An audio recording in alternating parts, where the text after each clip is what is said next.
Municipal Police Station, unang gumuho ang kalahating lane ng naturang kalsada noong Huwebes.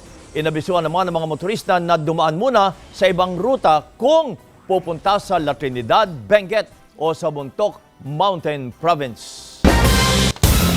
Sa Davao City, 100 bahay ang nasunog sa Barangay 5A, Bangkerohan, Biyernes ng umaga. Mabilis na kumalat ang apoy dahil magkakadikit ang mga bahay at gawa ito sa light materials.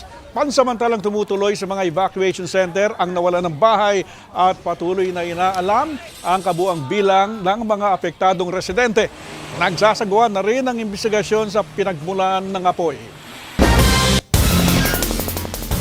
Sa ibang balita naman, nakalabas ng detention facility ng Kamara si dating nakalabas na sa detention facility ng Kamara si dating presidential spokesperson Harry Roque ngayong Biyernes ng gabi matapos siyang i-cite in contempt ng mababang kapulungan.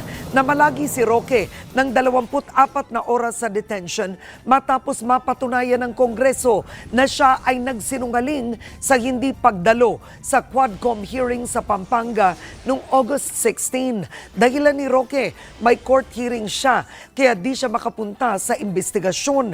Pero sa nakuang court certification ng Kamara, napatunayang wala siyang nakaschedule na hearing nung araw na yun. Hindi na nagpaunlak ng panayam si Roque matapos ang kanyang paglaya.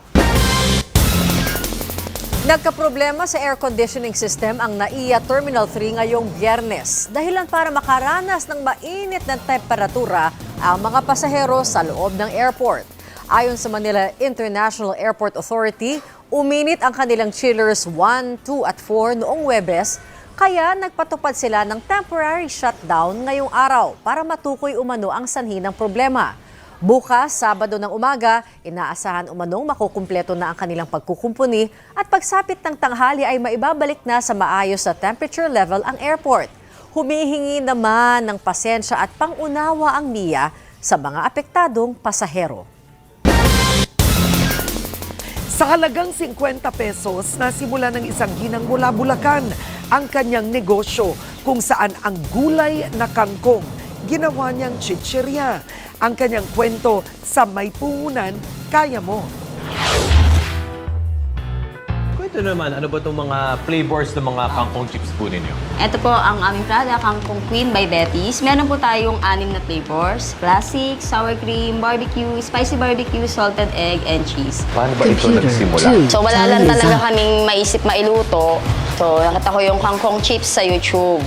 Niluto ko siya, habang niluluto ko siya sa labas, dun sa may karinderya ng nanay ko. May nagtanong sa akin, ano yan?